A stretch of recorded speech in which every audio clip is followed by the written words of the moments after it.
Okay, good evening, everyone. I'm Dwight Patel. Welcome to Dr. Possum Political Architect Show. We've got Dr. Nick Allman, who's filling in for Ryan Nidak, who is away on assignment today, and we have Jason Stein, who is filling in for Nick Broughton. Hello. Hello. Tell us about yourself. I'm Jason Stein.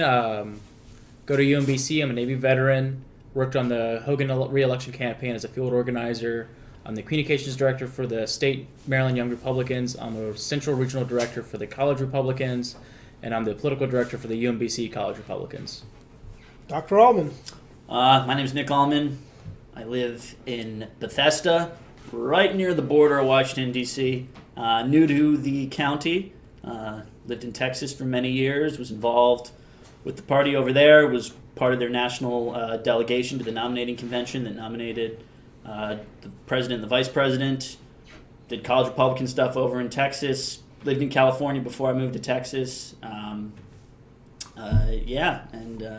Happy to be in the great state of Maryland for all its difficulties and things that annoy me about Maryland compared to Texas. I do see a bright future for the state. It's on the up. It's on the up, and I really do mean that. Yep. Let's see, first issue at hand. We're talking about the stuff happening across the river in Virginia. Is this a good week or a good week for Republicans? It's a great time to be a Republican in Virginia. This is the craziest story. The governor started off by apologizing for being in blackface or in the Klan costume on the video, basically years ago when he was in college. And then we have the governor say, oh, it wasn't me. Then, I did put shoe polish on my face. That was when I was doing a moonwalk contest that he won, as he mentioned, and he was impersonating Michael Jackson. Then we have Lieutenant Governor Justin Fairfax. He's got a Me Too problem. Now, as of Friday, a second woman has come up and accused the lieutenant governor. I understand there's a state delegate that wants to see him impeached. And then we have Mark Herring, who basically admitted to, I was impersonating a rapper and I did go in blackface. Thoughts, Nick Allman? Well, I guess the temptation as a Republican is to feel a little schadenfreude about this, especially considering the campaign that they ran against our nominee in 2017, where they basically accused him of being a racist and then all this terrible stuff. And then little over a year later, all this comes out with all three of their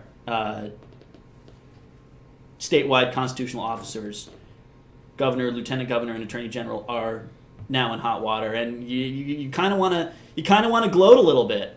Yes, but I feel no joy. I'll be honest. I feel no joy about what's going on across the Potomac. I think it's sad. I think it's tearing apart the state. I think it's hard for a lot of people to deal with this. And the state government in Virginia is failing. Their government is crippled. The state can't be run efficiently anymore, and it's sad. And I don't feel any joy seeing my fellow Americans in a state that's our state's neighbor going through this situation. Even though it's the Democrats that are in trouble, that doesn't make me feel better. I wish this wasn't happening. I really do. I'm going to have to agree as well. I mean, I wish it wasn't happening, but the fact of the matter, it is. So, I mean, repercussions are going to happen, but the big thing I always want to reiterate, especially with Lieutenant Governor Fairfax, I mean, he's only accused, allegedly. We got to make sure to see if he's actually innocent or guilty. We don't want to be a hypocrite and pull what the Democrats did with Kavanaugh. We always have to make sure we get all the facts straight first. I mean, we see how that always happens with the Republican side, such with the MAGA hat kid in D.C., that before all the facts came out, people were ready to lynch him, kill him. I mean, now we got to make sure we aren't the same side doing the same thing. And one thing I always tell college Republicans, I mean, you're young, you're impressionable. People always assume Republicans are going to be the worst people out there. You always got to show them wrong. You always got to take the higher ground no matter what happens, even if you're on the right side. And also, let me just bring this in. Also, if you notice, the media coverage have been really not. If you remember, compare Kavanaugh or any Republican scandal the way this is being covered. You notice the Washington Post sat on the Justin Fairfax story, which they knew a year ago. The Washington Post is not, we haven't seen what we saw during Kavanaugh, where all these basically inaccurate reporting. And I'd like to call up our guest who knows media biases better than anyone else, Donald Irvine of Accuracy in Academia. Donald Irvine, tell us about your thoughts on the media coverage comparing this to other Republican scandals. Where, well, I think you know full well. I mean, you've been watching politics for a long time, and that what we see here is just that the media, they had the long knives out for Kavanaugh, just like they had the long knives out for Trump, right? So it's anything like that. They are having a problem, I think, in this regard of they've got a scandal that they can't push down, they can't cover up. It's just everywhere. It's out there. But I think in general, you see that the media coverage is they're struggling with trying to figure out how do we put the best light on this, the face on this of a problem for people that we support. Where, as you guys were talking about, the destruction of Ed Gillespie, and the destruction of Republicans as racists and as bigots by the other party, with the media's full cooperation, on this, creates just this uncomfortable situation for the media trying to deal with all of these things. and as Democrats say, it looks like they're trying to put lipstick on this pig, and it's just not working. Yeah, I don't. CNN tried. They marked him as a Republican instead of a Democrat when they first broke. Yeah, the a little story. bit of an error there in the Chiron, right? Do you think that was intentional? Yeah. I really think it was. It was. I think, they've done this to the vice president. They've called the vice president a monkey, in the past. Or was it the president they called him? I forget. They've called, I think, both of them monkeys in the past. I think to your point, though, it's one of those, it's kind of like maybe a Freudian slip. the thought is, they're so ingrained on the Republicans equal racism that you just they kind of almost, whoever was controlling that Chiron probably said, boom, whatever. They're probably not overly political necessarily, but they just racism, Republican. Plus, boom. Virginia's a southern state, so they automatically assume racism. I think it was probably a mistake, but a mistake that because of the culture that goes on with people who work at CNN, a mistake that it makes sense would be made. I don't think they did it on purpose to try and mislead the viewers, because that's a mistake that people will catch and then so you think it was more ridicule of a you lone for. crusader trying to No, get one to the... I just it was some intern or lowly staff member who saw the story and, as you said,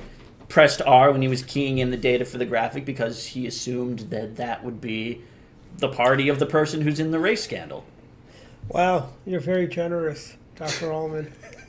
I- Or wait a minute, you're not that old. I guess you can't be cynical like I am and thinking. I have my fair degree of cynicism, but No. I don't think you would intentionally make a mistake like that because you would so easily be caught for it. But and they've done that in the past. There have been.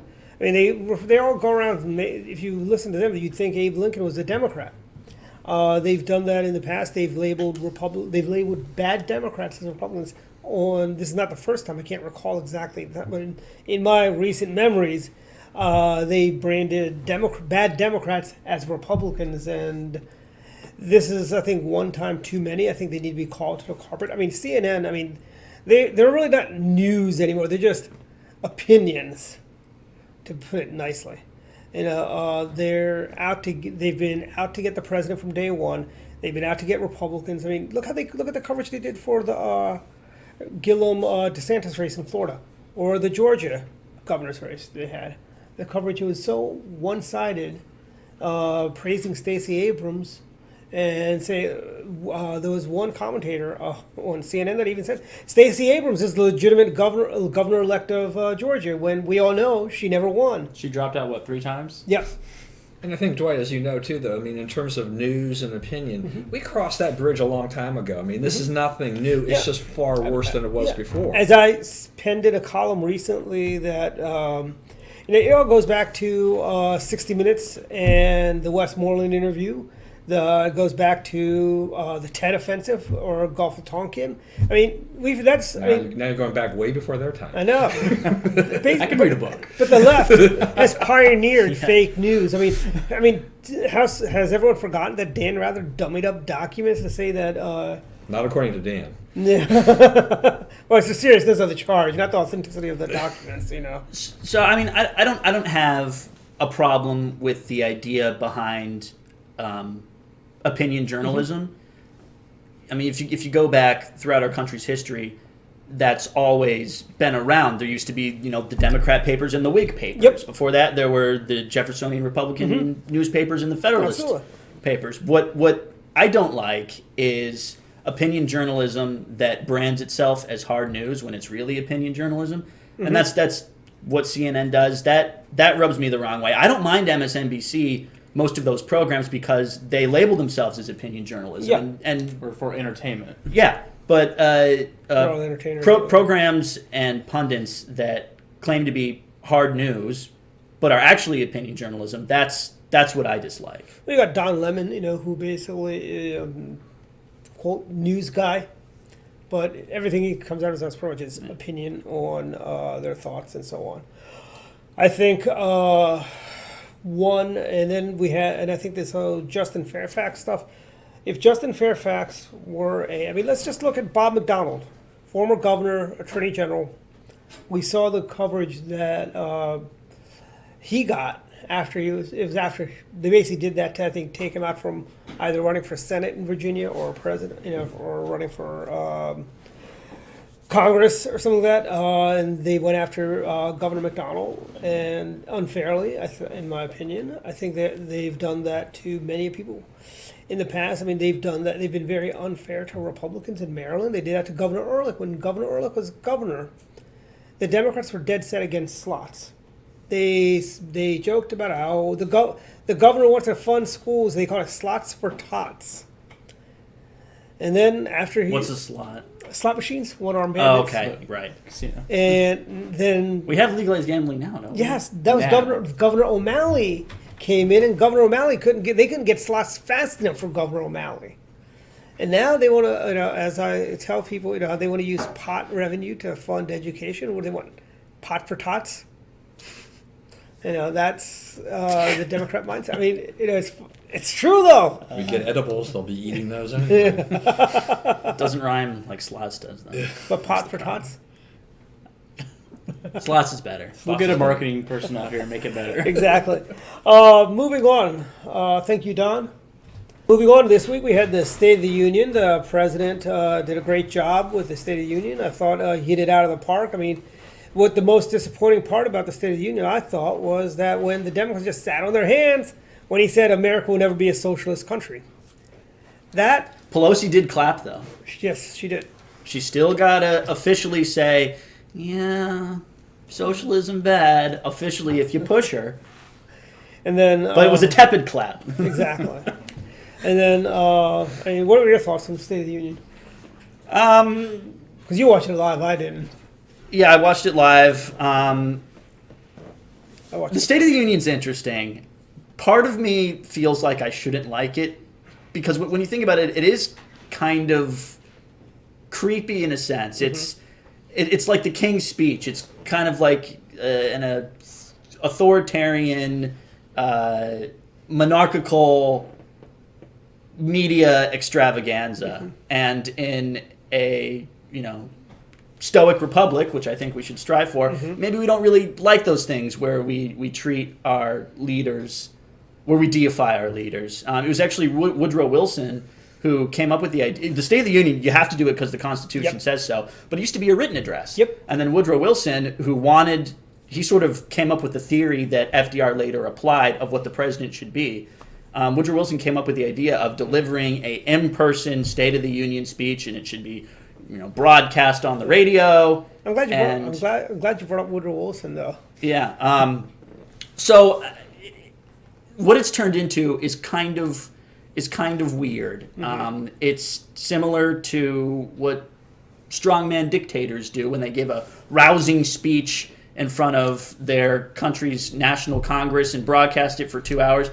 I'm not sure in a republic if that's something we want. On the other hand, every year I watch it, and I do like it. And I like how he acknowledges in every speech, whichever president it is, the people in the galleries who are the heroes. And when he was talking about the Holocaust survivor and the World War II veteran who liberated the camp that he was held in, and they're sitting right next to each other, and they're both still alive, and they went through that together. Now here they are, and they're amazing citizens, amazing Americans, amazing people. If when that part of the speech was delivered, Democrat or Republican, if you didn't feel something in that moment, you have no heart. Yep. So I like stuff like that. And if you didn't clap for it, and us not being a socialist means you have no brain. So it is kind of funny every year, especially if the Speaker of the House is from the different party. This little game gets played with, whenever the president says something, are you going to clap? Are you going to clap and stand? Or are you going to sit there stoically? Or are you going to sit there and scowl? There's sort of 4 options that you have as members of the audience, and then a Speaker of the House if you're from the other party. I almost wonder if those papers Pelosi was holding in the background, her staff later said, oh yeah, she was following along with the speech. Well, why did she need to do that in the first place? I almost wonder if she went through with her staff before the speech and underlined sections that said, clap here, clap and stand here, do nothing, and scowl for each of the applause breaks. Either that, or she's got, or here's the thing, it is Nancy Pelosi. We do have to understand that she is at stage 8 or maybe stage 9 perhaps of OLD, and maybe she needs the notes to follow along.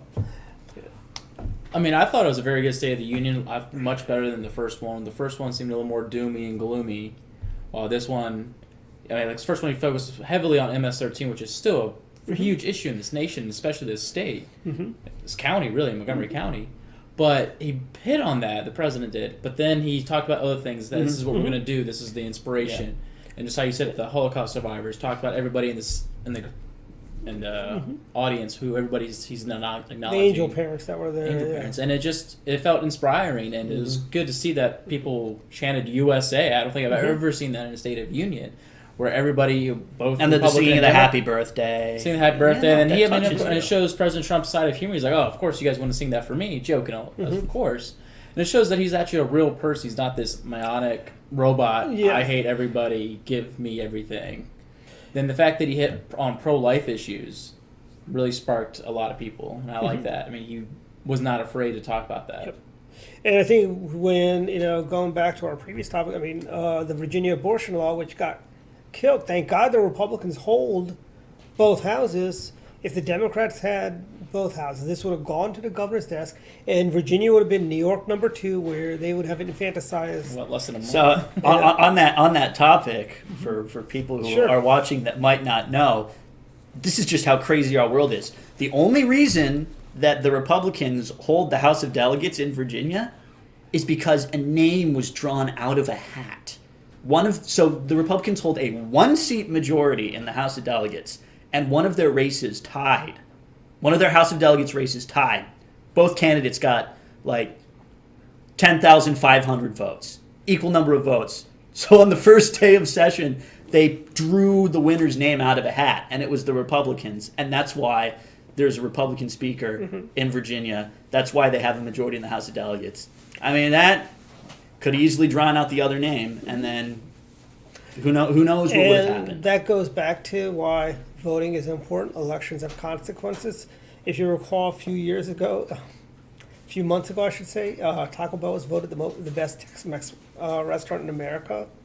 Pizza Hut today on National Pizza Day, Pizza Hut has been rated the best pizza in America. What? Yes. See, what about Domino's, man? I know, but proves it. I like Domino's. That's what happens when people don't vote. I didn't vote, so decisions are made by those who show up, no matter what happens. Exactly. If you want a decision, if you want a voice, make sure you show up. Make your voice heard. Yeah, I'd like to bring up Brad Roars, who is a member of the Montgomery County Republican Central Committee. He's a realtor and a banker. Brad's on his way up. Brad, tell us thoughts about the State of the Union and a little bit about yourself. Sure. The State of the Union, I think, was one of the most inspiring speeches that we've seen from a president really in modern times. This is one of the first times I've seen a sitting president go so far out of his way to address the needs of common Americans and tackle the tough issues that just have been put to the side for so long. everything from prescription drug prices to the need for border security to the economic prosperity of every American. It's refreshing to see someone who really cares about making America great again, as well as making everybody from the top to the bottom great again as well. Mm-hmm. And I mean, look at the unemployment. I mean, look at the unemployment numbers, the new jobs creation. I mean, honestly, you have to work at it. If you don't want to have a job, you really have to work at it. That's how great the job market is right now. I don't think it's been this great since President Bush, 43. And I think a lot has to do with President Trump. You know, like him, hate him, but you can't deny the fact that the economy's better, stock market's doing better. We've got more money in our wallets, and jobs are coming back to the United States. Ford just decided they're going to expand their local plants instead of the plant in Mexico. Well, it turns out that Donald Trump did have the magic wand after all. Yes, and remember Barack Obama, less than 1%. Oh, this is the new normal. Unemployment at 8%. Oh, this is the new normal. And I think that's what we can take from the Trump presidency. We don't have to accept mediocrity. We can accept greatness from our leaders, and we can accept greatness from our economy. And I've said that in the past, and it's like, when Barack Obama said there is no such thing as American exceptionalism, because there's also French exceptionalism, and You see what's going on in Paris now. Exactly, that's a sign of that's French excellence. But I think Obama was wrong. There is American. We do not sit idly by. We don't let tyranny go unchecked. We stood up to totalitarianism. We stood up to communism. We stood up to terrorists, and we've got the terrorists on the run. I think a lot of people say, "Oh, the war on terror is a failure." Well, what did you think of the president saying that he's willing to negotiate with the Taliban to create a final political settlement in Afghanistan? I will respectfully disagree with the president. I think the only thing they understand is brute force, and you guys got to basically crush them once and for all with the heavy hand and bring down the boot on them. Yes, it's nice if they were reasonable people. It's been 20 years. It's been 20 years, but something. This is one of those wars that we can't afford to lose. It's we would never have said, oh, we've been fighting Hitler for 20 years. We never would have said that. We would have said we have to basically. Hitler posed an existential threat, though. The British tried that, and it didn't work out very well. Yeah, exactly. And I think we need, I think really you do need to send a message. I mean, if they're willing to negotiate in good faith, our president's a really smart guy, so maybe he knows something I don't know, And if he's willing to negotiate a peace, and if we could actually enforce that peace, make sure that they don't reconstitute or whatever, I think, since we're talking about disagreement, I also want to disagree with the whole withdrawal of troops from Syria. Well, I was going to ask you, what about North Korea meeting in Vietnam? Well, North Korea is a little different than the Taliban.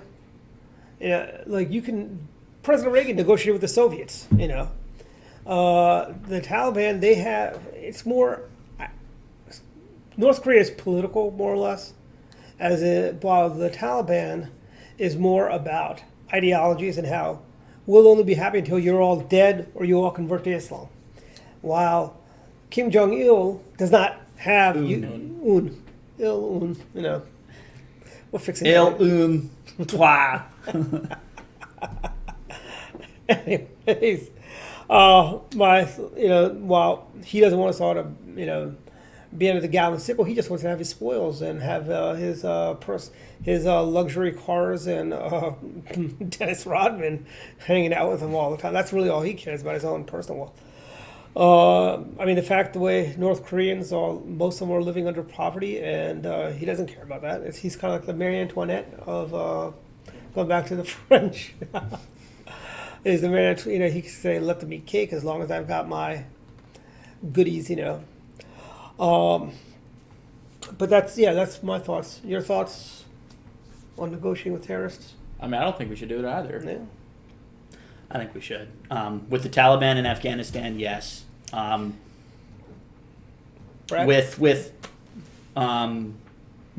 Every situation is different, but just focusing on the Taliban in Afghanistan, we've been fighting that war for 20 years. Those tribal areas in Afghanistan are never going to share the values that we share. It's just not going to happen. So you What want- the way forward, I think, is you federate Afghanistan. You let the Taliban control the tribal areas where they're popular. You don't let them control the urban areas, and you let them know you harbor terrorists again, and if they attack us, then you're gonna go through the hell that we put you through for the past 20 years again. So don't do it.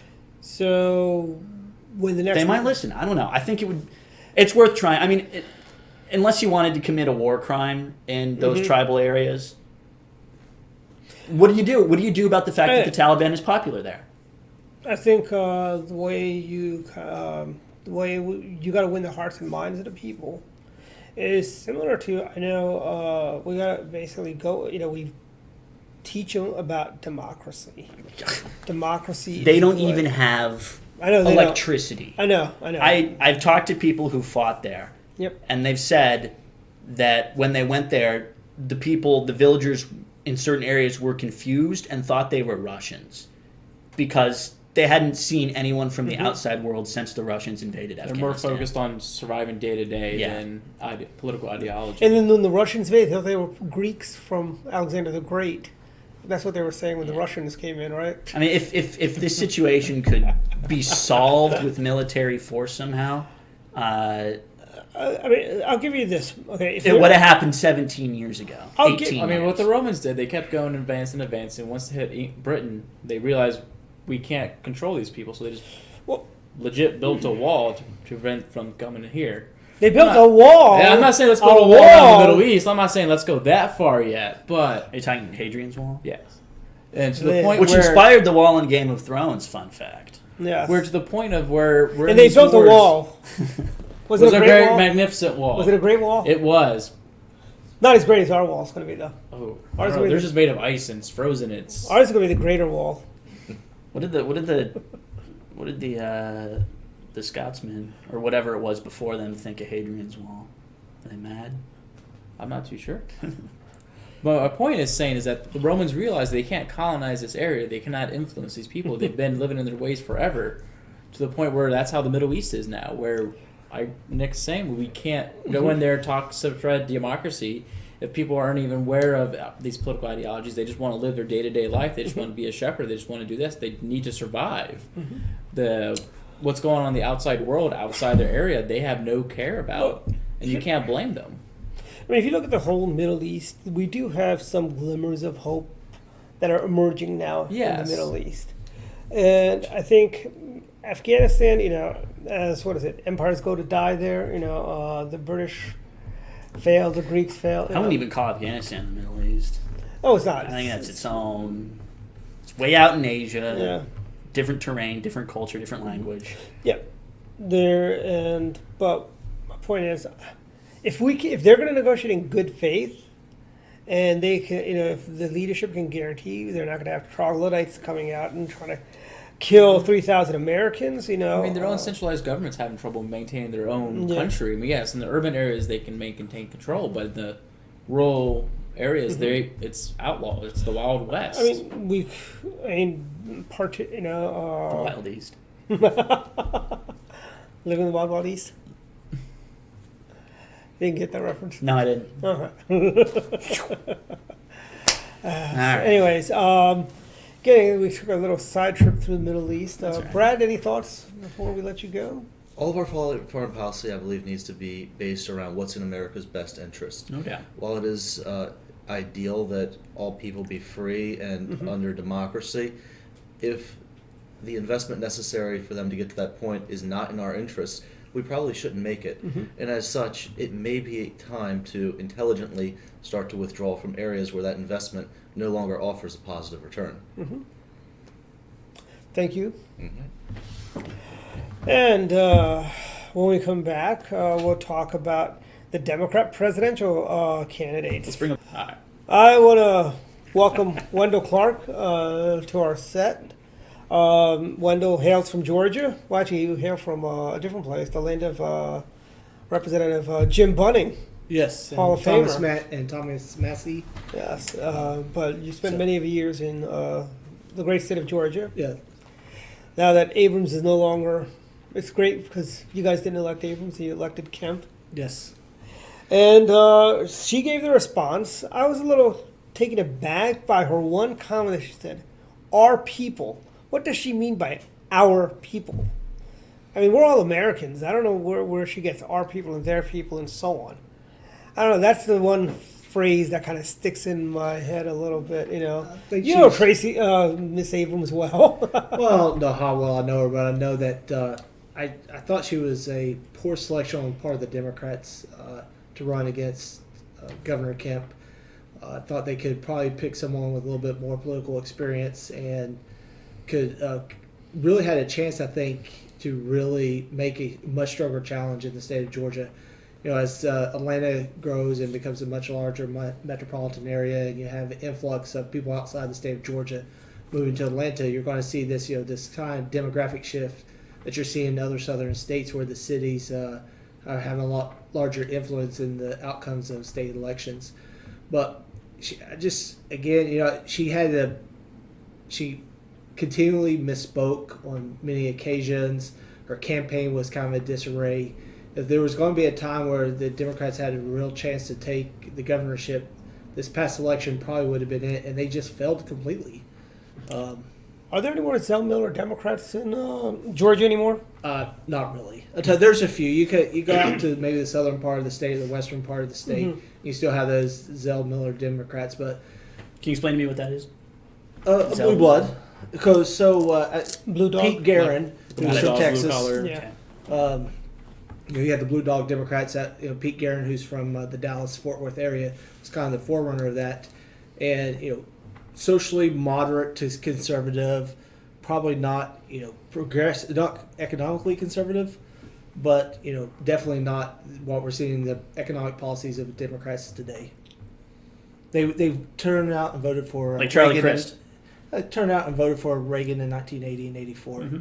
So, but strong military, and again, there's not that many. That's how you win in a red state, if you want to. Yes, and Stacey Abrams was not that candidate. Right. Mm-hmm.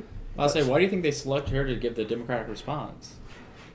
I think. Do you think they see her as a future of the party? No, I don't think they see her as a future of the party. But they, one thing I've always thought about Democratic politics is how can we play to our base, and how can we continue to talk about identity politics. And they probably thought she was a great candidate to select because she went out and ran. She ran a campaign that they wanted her to run. She's very progressive. She'll probably be involved in Democratic politics from here on out, but she's not going to be a viable candidate. No, she runs for Congress somewhere in one of the districts in Atlanta. She could definitely do that. Maybe replace John Lewis at sometime in the future. Mm-hmm. I used to really like the partisan responses, whether it was the Republicans when there was a Democrat president or the other way around. I always made sure to watch it. It was an element of the State of the Union that I enjoyed. I know a lot of people just turn the TV off, but I always made sure to watch them. But it's not the same anymore as what it used to be because individuals with ambitions, whether it's for the presidency or to advance their position within national politics generally, started doing their own responses. And it's now gotten to the point where, yes, the DNC or the RNC, if the Republicans are in opposition, still pick the official response, but that's now just one out of a handful of several that give a response. Bernie did a response. Yeah. So it loses kind of a little bit of the luster, I think, that it used to have. And I usually watch all of them anyway because I'm interested in this stuff as we all are. But that's why we're here. The official response, it's not the same as it used to be, and that disappoints me a little bit. Yeah, I think it was poor taste. It just shows disunity within the Democratic Party right now, that they cannot speak with one cohesive message. Mm-hmm. Bernie had to come out. Is Bernie a Democrat or is he an independent? Well, there's Democrats that want him running for president. Depends if it's a presidential year or not. I'm sure you guys know, but for the people who are listening that don't, the way Bernie gets elected to Congress as an independent is he wins the Democratic primary in Vermont as a write-in candidate, declines the nomination, and I guess under Vermont law, if you win a primary as a write-in candidate but decline the nomination, that just strikes that party from the ballot line for that election. So then he has no Democrat opponent and just runs against a Republican. And then he caucuses with the Democrats in the Senate. But he's winning the Democratic primary and then declining it so he can be a quote-unquote independent. It's all for show. It's all for show. Yeah, and I think the Democrats also, right now, I think the polls right now have Crazy Joe Biden leading in Iowa. And I know we have Kamala Harris. Kamala. She is definitely going to be the nominee. I'm calling it right now. The press is clearing the decks for her. Yeah. I think some of these attacks that you're seeing in Virginia, some recent news, the fact that it came out about Elizabeth Warren and her Texas bar application, I think that the national press is clearing the decks for Senator Harris to be the Democratic nominee. She's going to have the California money coming in, and if you think about the California primary going early, Yeah. that changes everything. that, changes everything. And they have the most delegates by far. And Joe Biden may be a reasonable candidate for the Democrats to run, but the He might base be. is not He gonna might select be. him. He might be too conservative. He's too for conservative. I was about to say, I mean, the party's splitting. He's an old white guy, so they don't want him anymore. Unless you're Bernie. So But he's a I think you're 100% right. With California going early, I think if you watch when they start, you look to see who the press is attacking. Who they're not attacking is who they're trying to bolster for their nominee. And then we have who else is running? We got Elizabeth Warren today. She made it official. She is running. She's got her. Also, I've been getting her YouTube ads for a couple weeks now. It's really weird that they're targeting me, but I'll take it. And keep talking. I'm going to look up her campaign song. Okay. She's got a campaign song, official campaign Are you going to sing it song. for us? No, I'm not. I would not. So yeah, I would because not. I mean, her YouTube has been going on for a while, and they're inspirational. I think of making America work for all of us, something like that. I think that's her slogan. I remember, But just who she is, I mean, first of all, I just don't trust her as a person at all. That's the big thing. Basically, I think Paul Revere and the Raiders have a song called Cherokee People. That is going to be her campaign song. so if I remember correctly, Rick Perry, when he ran for president in 2016, when he announced, I think he actually had a custom song that some artist wrote for him. You guys should look it up. It's pretty awesome. Like like the lyrics were like, Rick Perry's #1, don't take my gun. But I'll tell you this, Rick Perry. And now he's the best Secretary of Energy we've had in generations. But Rick Perry really impressed with his speech that he gave in Charleston when he did his announcement when he ran. I guess that was 2012. And I was really disappointed that he did not do better. I think the media made a mockery of him. It was, and I supported Ron Paul in 2012, but it was going to be hard for anyone to beat Romney in that primary.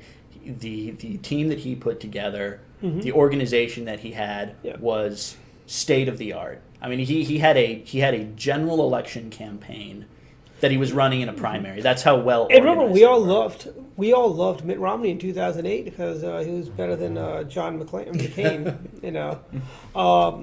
Honestly, I wish Steve Forbes would have come through or Fred Thompson, but I met Steve Forbes once. Yeah, I met him last year at CPAC. He's a heck of a nice guy. He is a very nice guy. And I met him at a Liberty Con, I think it was, in Las Vegas in Is it like 2015. Comic-Con? No, I was thinking like Comic-Con, but for conservatives kind of thing, where everyone's dressing up. That's CPAC. Well, no, but I was figuring this was like a Vegas, so it's a little. So what happens there stays there. Liberty Con sort of bills itself as more libertarian oriented. But a bunch of conservatives go anyway. I mean, do people dress up like the libertarians and conservatives are allies that break on You some see like stuff, Ron but- Paul's and Gary Johnson's. Yeah, and Mike Lee, people like that. And Trump spoke there in 2015, like a week after he announced that he was running for president. Yeah, And it was in that. You know where else he spoke after he announced? Where? At the Maryland Red, White, and Blue dinner. There you go. Yeah, no, it was this weird. So it was one of his first speeches ever, and I was there in the audience. It was this weird, very brief window in between his announcement, but before he shot up to #1 in the polls. Because once he reached #1 in the primary polls, he never dipped below #1 for the rest of the primary season until he was the nominee. But there was this brief period of time where he had announced, but he wasn't #1 yet. and nobody was really sure if he was actually going to be in it for the long haul. And it was just an interesting crowd dynamic. Like, I mean, the crowd was actually very into what he was saying, even there. But we didn't know that he was going to become the political phenomenon that he was at that point. And then fast forward like 3 weeks later, and he's got record-breaking crowds, and he's number one in the polls, and everybody's like, wow. This is real. And I know the media right now tries to write off, the president. Oh, like I remember I spoke over at Montgomery College, right around President Trump's first 100 days. You had this one guy go, "Oh, he's not going to win a second term." You're the same guy that said he wasn't going to win a first term. Yeah. That was probably one of the ones people. I didn't think he was going to win the primary. I thought he was going to drop out by the end of it. I thought he'd be gone by Super Tuesday. I was, I kind of jumped around. I was with Scott Walker. And then I went over to Marco Rubio's campaign. And I've got some Rubio for President pins. If anybody wants to private message me. I've also got Ted Cruz for President pins. He's gonna run again. Marco Rubio. I wish he'd run for governor in Florida, I think. He would have been a great candidate for governor. And governors make better presidents, I think. Executive experience definitely goes a long way. Look at our greatest presidents. They've all been governors. But then we have Cory Booker, who's also running. Who? Cory Booker. No, Spartacus. There it is. Again, Who now has a boo, according to Facebook. yes. That's big. It's been big news. Big news. And they're all pushing this green. New who's going to Deal. be first lady if he wins? Yeah, but then they all, like you're about to say, they all accepted the Green Deal. The Green plan. Deal. Do you think they read it ahead of time, or do you No. think? No. Yeah. It's Like the website's taken down now. I'm not sure if y'all have noticed that yet. They did? Yes. The Green Deal. Yeah, the Green Oh Deal my website God. that she put up, it's gone. Oh no, it's just crashed because so many people are looking at it. It's crashing. That's what's happening, Or remember, this has been around for 10 years. This came out from San Francisco. This has been circling around. This plane's been circulating around the Democratic base for many Really, years. it's been incubated behind the scenes. And so the idea I didn't know that it's part of get on board, or you're not going to get the support. And by the way, how is everyone's boat ride into here? Because Al Gore said if we didn't salt, we'd all be underwater. So everyone ever how the water's pretty choppy out there. Come on, Al Gore was wrong, and so is the new Green Deal. I mean, honestly, this is basically a lurch towards socialism. That's what all the green policy is the new socialism. What do you think is the worst bullet point in it that you saw? it's just unreasonable. Yeah. You can't pick it out. It's. I think the no planes, no cows, no cars. It's so crazy. There isn't even a spot to narrow in on and go, whoa, why'd you put that in there? Because in its totality, it is bad, just beyond reason. Obviously, it would never pass a Republican-controlled Senate, and the president would never sign something like that, and they know that. It's easy to throw spitballs when you're in the minority, but to even knowing that it'll fail, you propose bills if you know that they'll fail to send a message. So I get that. Much as I'd like, but is this really the message you want to send? well, here's the thing. Much as I'd like for us to be in the majority forever, but there's going to come a day when the Democrats will have both houses and a president. They're going to ramrod this just like they did with Obamacare. I mean, shove down our collective throats. And here's the thing. If you really, really care about environmental problems, why don't we exempt the Chinese and the Indians from taking part in Kyoto? I mean, they've got these exemptions.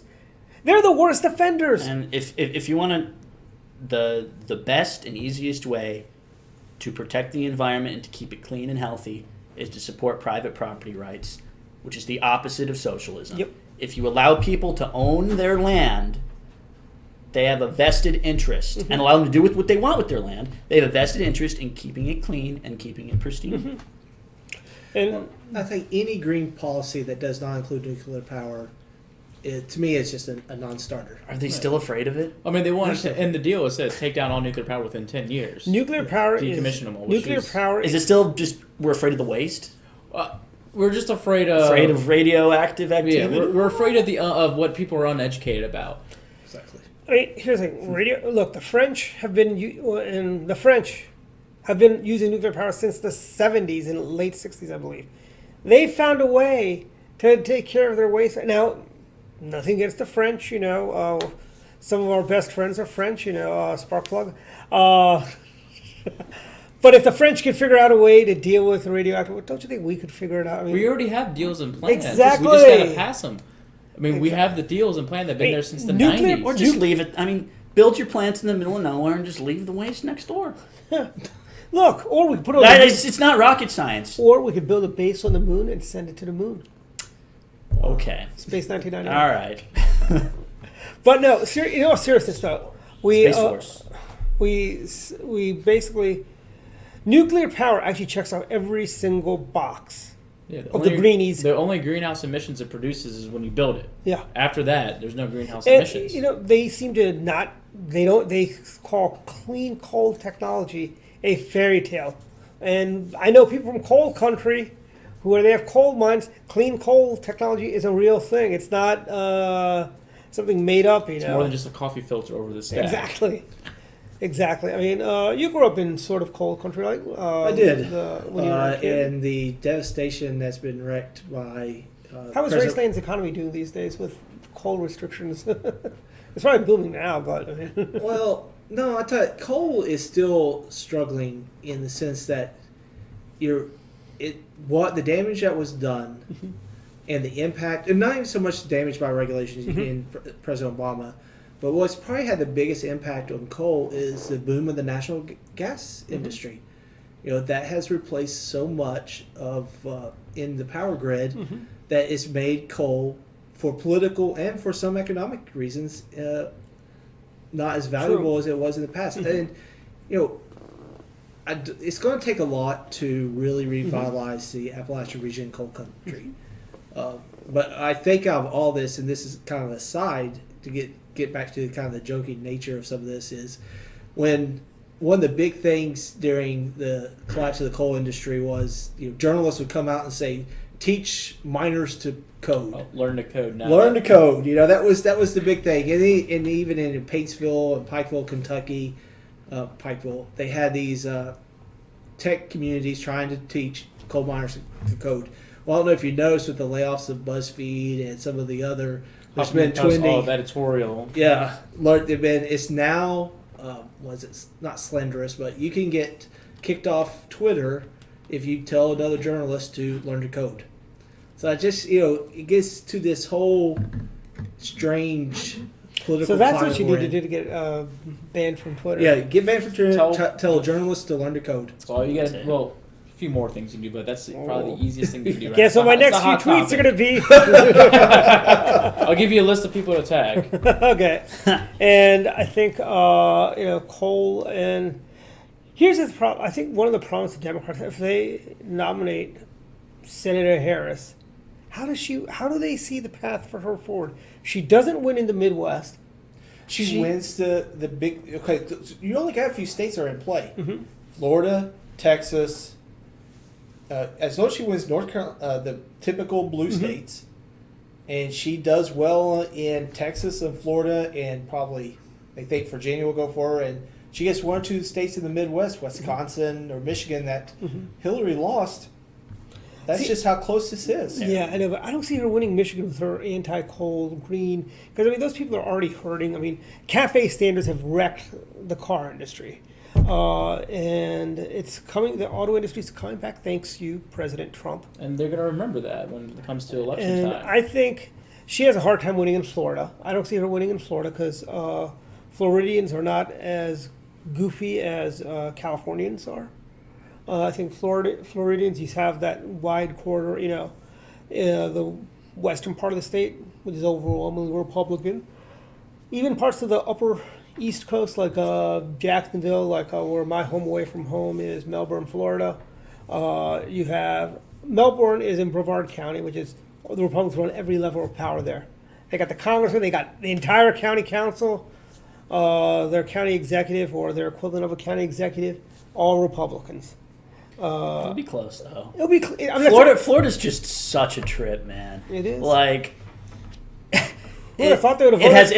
has more people who live in the state than any other state except for Texas and California, And in the statewide elections, in like every election, it comes down to like less than 1%. Yeah. It's a draw. All those people live there, and it's a draw. It's so crazy. But remember, Marco Rubio, he ran away with it. When he ran for Senate, he ran away with it. In 2016 or 2010? 16. Yeah. 2010 was a nail biter, but, 2010 was weird because But 2010... it was a three-way. Yeah. But And then you have, Okay. the future, it's still, that's state. And then we have a state senator from West Virginia, I think that's also running for He president. suspended his campaign. Oh, he did? Oh, okay. Shocker. I don't know why I was running in the first place. There was a mayor in 1992, the mayor of Irvine, California, ran for president. Larry King used to do an overnight radio show, kind of like Coast to Coast AM, but not as entertaining. And he would have this guy on, and I'm like, who is this guy? He's weird, he was like, we need to raise taxes on the rich. We need to raise taxes on everybody. Everybody should be paying something except the people that are on, people that make less than $20,000 shouldn't be paying any taxes. People make less than $20,000, we're not paying taxes to begin with, even then. That's one thing, and it's the typical Democrat playbook. And I think we win re-election. I really don't see a pathway for the Democrats unless, especially within Virginia, you've got Ralph Northam. He's still the governor in 2020. Good luck, Senator Harris. Running against the president, calling him misogynist and this and that. When You don't think people are able to compartmentalize the governor with the nominee for president? No, not for the most part. I don't think they are. That doesn't make any sense. Look at these people that voted against good Republicans because they didn't like President Trump in just this last election cycle. In the Congress? Yeah. Look at this. They did not vote for the Republican we had running in, what's his name? Darrell Issa's seat. We should have had that seat. Yes. Diane Harkin. And she was she was no hardcore right of right, She's a nice woman. I've met her. She was basically. She was knows probably, my family. She may have been to the left of Darrell Issa. A little bit. Yeah. And Darrell Issa, then we have, as we were saying, presidential candidates. I don't see a path for any Democrat to win. That's just my humble predictions. Your prediction? My prediction is it's too early to call. You just don't know what's going to happen in the summer and fall of 2020. That's going to be that one dramatic tide that's going to push the election one way or the other. Now, I don't see the U.S. economy in a recession, so I think going in, it's hard to bet a incumbent president with a great economy. And we're not going to have to cook the books this time like the Obamas did.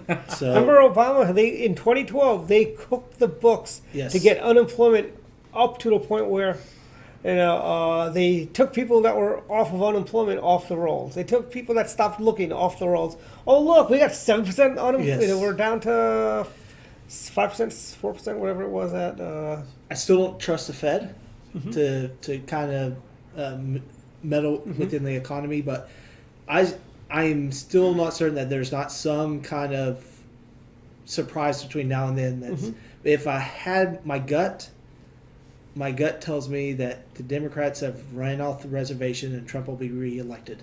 They just can't help themselves right now. And I don't see them fracturing amongst themselves, Your thoughts? Anyone has a chance. Any given The president's reelection is by no means guaranteed. It's by no means impossible. Oh, I'm not saying it's a guarantee. I'm saying I think we've got the high cards in this. Incumbency advantage in a good economy are the best cards to hold. But when it comes to the presidential election, the very top of the ticket, partisanship is the least sticky. More people act like independent voters when it comes for the presidency. And because of that, if you're into the finals, if you receive the nomination of a major party, you can win. It's anyone's game. But yeah, if so, I've been told this, and I've never gone back and looked it up. But so I'm not saying that this is for sure true, but I suspect it is, and I've been told this. An incumbent president, which Trump will be, running for re-election, has apparently, allegedly, never lost if the real GDP growth in the 2 fiscal quarters before Election Day was higher than 2% in both quarters. If he can hit those numbers, then assuming that statistic is true, history tells us he should win again. But you know, I think it's anyone's game, and it's going to be close. The president's victory was not a landslide. It was 56% of the Electoral College, and he pulled the inside straight on the Midwest. We'll see what happens. I think it's going to be close. I think it's unfortunately going to be another election that is socially divisive and tears the social fabric of our country in two. That's the nature of politics these days. I hope we can heal once it's all over, regardless of who wins. But it's going to be close. It's going to be a nail biter. And if you want your party to control the executive branch come January 20th at noon in 2021, you're going to have to work hard. I honestly think Trump has it in the bag. I mean, we saw the midterms. I mean, usually the incumbent is terrible. We didn't necessarily win everything, but we kept control of the Senate. The blue wave was more of a trickle, and that just shows that people support Trump. They want to come out and support him. And the people that came out and support for the Democrats, they just want to say, hey, I hate Trump. Let's just get this done. And after that, they're not going to be much. People aren't going to go out there and give a bunch of help. Trump's real support's going to come out. People are going to realize that we have the GDP growth. We have these new jobs. They see the economy. They see the facts. They see what's going on. And that's what they care about. At the end of the day, people want to come home after going to work, make sure they have a paycheck, take care of their family. All the other things they don't really care about. They just want to make sure they can support their family, and that's what Trump is allowing everyone to do. And also, I think the question, President Reagan said this famously, are you better off today than you were 4 years ago? And the answer, that's the question everybody goes in when they go to pull the lever for president or vote or push a dimple or chat or whatever, however we're voting these days, and if the answer is yes, you're going to vote for the party in power. If you say no, you're going to vote, and I think, Obama was an anomaly in my feeling. I don't think he should have won a second term. I think they cooked the books. There was he won, but that was just an anomaly that he won. If it was any other Democrat, I don't see them winning. Romney was just a horrible candidate. Romney's tougher on President Trump than he was on Barack Obama. Exactly. That's the reason President Obama won his second term. Yeah. President Obama was a rock star. He's able to outgo a very charismatic person. Not the best president, in my opinion, but definitely very charismatic. Get the people there, motivate people, and let's get going. And I don't see anybody on the Democrat side who can do that. Yeah. I mean, you have Terry McAuliffe, who probably comes the closest, because he's very Clinton-esque, Terry McAuliffe. But no way he gets the nomination. Okay. He's probably too right-wing for the Democrats. And I guess the most relatable person is Elizabeth Warren chugging a beer on New Year's Eve. We all can relate to that, so she's got to have it. And was she drinking Michelob Light? I don't even know. I didn't pay attention that much. I know some they were talking about how. But I thought it was funny, like in the video, when her husband came by, oh, it's nice for you to be here. I'm like, that's where he lives. Where else would he be? Well, if it was thanks for being at your house. Hey, if it was Bill and Hillary, would be a different answer. So now moving on to our fun free-for-all area. Let's just real quick. We all live in the great state of Maryland, except Wendell, who lives in the state with a Democrat governor. And yes. Democrats. Well, we have a Republican governor in Maryland. You live in Virginia? I live in Virginia. And sorry. They used to say that to us when they had. I know. When they had Governor Allen, they had Governor McDonnell, they had Governor Gilmore. So this is actually true. I promise I am not making this up. When I decided to move to the greater Washington metropolitan area, I selected Bethesda because it was in Maryland, because I wanted Hogan to be my governor. There you go. Governor Hogan. I know there's no way to prove I'm telling the truth other than me saying that that's true on my honor. But I lived here. As you said in the Montgomery County GOP. No, I moved here because I wanted Hogan to be my governor. Yeah. I did. And, thank you, Governor Hogan, for giving us Nick Allman. We need all the Republicans we can in Montgomery County. And we've got a couple of things happening in the State House this week. My opponent, Senator Will Smith, is pushing gender binary. I don't understand binary genders. I don't understand. This is the guy you ran against? Yes, Will Smith. I mean, maybe it's because I'm just, as the press would call me, an uneducated rube of a Republican. Oh, I was thinking OLD. Nah, it's not OLD. And, So what does he want to pass? oh, he wants to do binary genders and let kids, I believe what it is, he wants kids to pick their gender when they feel like it. On like what though? Like, basically he wants, like, when a child is born, it's a boy or a girl. Right, the doctor identifies, Yes. and that's what goes on the birth certificate. But he wants to put an X on the birth certificate, so when the kid turns of age of majority, they can decide if they're a boy or a girl. So the parents will say, let the child decide. Then when they turn, whatever. So you don't have a gender on your birth certificate until you're 18. That's what Will Smith wants. That will mess you up when you try and get federal IDs. Yes, it will. Does he realize that? Probably not. I mean, Will Smith lives in his The draft? I don't know. Okay, if that's actually what the proposal is, that's extremely foolish. Well, basically, here's the thing: Democrats in Maryland feel they can do whatever they want because they feel, oh, we'll just never lose. You can override the veto. Well, I think so. I see this sprint by the Democrats to go as far left as they can on any issue to outflank one another. What issues do Republicans do that on? That they, that we take an unreasonable position on, so that we can outflank some other, Republican. I'm trying to think of that issue and. Not even life, I mean, that's, You could say abortion, and say Yeah, some people might say abortion and guns. Instead of saying the cutoff should be 16 weeks, which if you poll the country, that's the plurality response. We go much earlier than that. I just don't see that it's the same as. No, it's not. Maybe because that's my inherent bias as being a Republican, but I just don't see the Republican Party, Republican candidates running so far on certain issues that.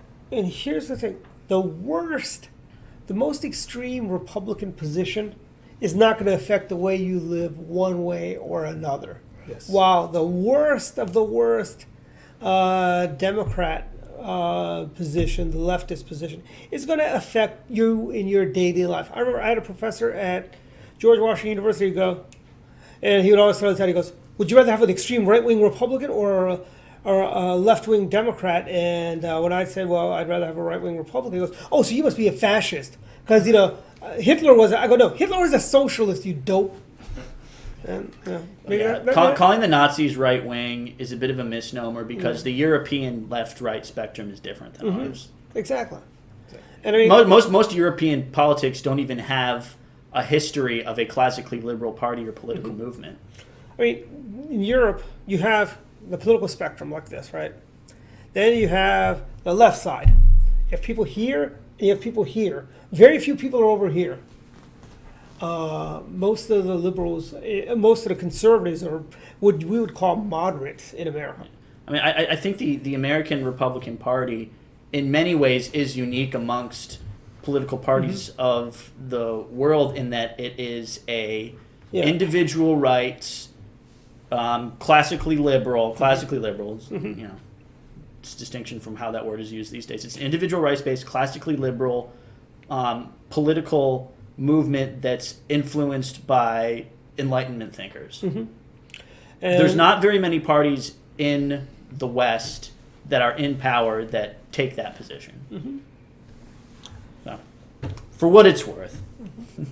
Just before we wrap up, on because this is a Maryland podcast, let's mention one more thing going on in the state government. So the governor is trying to change when the school year starts. He wants to push it back to after Labor Day. And my understanding is, I mean, there's several arguments in favor of doing this, but my understanding is one of the big reasons that he wants to do this is he polled the state, and a majority of families actually want the school to start after Labor Day. But today, it was either today or yesterday. Well, today's Saturday, so either yesterday or the day before yesterday. And I'll bring up his name right now. There was a member of the state senate, a Democrat, who compared Governor Hogan Really? to George Wallace for wanting to start the school year after Labor Day. It was State Senator Pinsky from Prince George's County, Pinsky. who said that starting school after Labor Day is akin to a racist Southern Democrat standing in front of the schoolhouse to prevent African American children from receiving an education. I mean, I don't know how far removed from the real world do you have to be for a thought like that to not only enter your mind but then be articulated. Starting school after Labor Day is comparable to what George Wallace did. That's insane. But this is what we have to deal with now. Here's the scary thought. Senator, would you say Pinsky? Yeah. He basically says, I'm not sure if I'm pronouncing his name correctly, but that's good enough for me. what it appeared to be. Hey, what did I call your senator? Good enough for me. Anyways, end of the day, okay, Maryland. I graduated high school in 1989. It wasn't until about 93 when they started opening school, a little bit before, before Labor Day. Schools have only been opening before Labor Day for less than 30 years in the state of Maryland. For the vast majority of the time, when I was in high school, maybe even who else is here from Maryland? Dan, you. I mean, well, you guys' school probably started before. So I was born in '90, so by the time I started school, was that? Yeah. I went to elementary school in California, and Your school started after Labor Day. Yeah. And what it does, and one thing that Democrats don't understand, and Peter Franchot, Democrat, I'm about to say something nice about a Democrat. Peter Franchot understands the economics of starting school after Labor Day. What happens is Ocean City, you have a lot of kids that work as lifeguards and so on. And what happens when you start school before Labor Day, they have to leave. So there's like a 2-3 week period where you have no lifeguards in Ocean City. Plus, I always thought it was weird. As soon as you start school, you start getting some days off out of nowhere for Labor Day. I mean, I always thought it was much better just so you get a full week of school. I want to say it was like they didn't have a full week of school until they got to like around, I want to say right around Thanksgiving, because the teachers have their convention. Yeah, President's Day. Yeah, Columbus Day. Yeah. Which they call a made-up holiday. Well, it goes back to the original point of the quote from the senator. How far is the modern Democratic Party going to go before the American public just completely starts ignoring them? I'm not sure if you noticed in Maryland now there's the Socialist Party that got approved. I'm waiting for the first. It's splitting. It's happening. I'm waiting for the first Democrat to flip over and become a socialist. My money's on Cheryl Kagan of District 17. The lack of understanding from the modern Democratic Party flabbergasts me. Mm-hmm. Even for all of his ills, Bill Clinton was not like this. The Democratic Party at that time was not like this. Sure, they had policies that may have been what we consider, socialistic, but even then, there was a strong fight within their party. It was something that was kind of taboo. Mm-hmm. Even Hillary didn't even actually talk openly about nationalized health care until she became first lady. But it's this it's such a short time we have seen a transformation of a party unlike anything I think in our modern history. I think Democrats up to Bill Clinton, at the end of the day, they loved the country. I'll go out and I'll just say it. Barack Obama hated America. I'll just say it. Come on. I know. I think he did. He did not share a lot of our values. He comes from the very, very left wing of the Democrat Party. He believes in that whole social justice and all that nonsense. I think he really did. Like I said, he was a rock star, and he was the one that first started about social. Maybe not the first, but he's the first one to mainstream socialism. Mm-hmm. I remember in high school when he was running for the primary, everyone was like, "Oh, this is great! This is great, socialism," and that's when I felt like it was starting to kicking in. Then when I joined the Navy, I didn't really pay too much attention or talk to anyone who was really politically active. And then I started going to UMBC, and it feels like that's the new hip thing now is let's be a communist, let's be a socialist. And the idea of communism and social to me means something completely different to everybody else when I'm there. And it just feels like I'm in a different world now. And before I get to final thoughts, I want to give you my final thought on that whole thing. The fact that kids think socialism is a cool thing it speaks a testament to the failure of the education system. Blows my mind away. The fact that kids think it's cool to be a socialist. They'll wise up. Final thoughts. I'll say we just got to keep strong, get ready, and support President Trump, whatever he does, and just keep going fighting. Wendell? I think my final thoughts is the news that came out this week of Adam Schiff and Glenn Simpson and Fusion GPS were caught meeting in Aspen, Colorado. And I think this whole past 2 years has been a circus with this whole investigation. I think it's going to get even better, and I'm got my popcorn ready because I think this is going to be a lot of newsworthy things in next month. Final thoughts? We live in a time that is both interesting for people who enjoy politics, but also very frustrating for people who don't like the partisan bickering.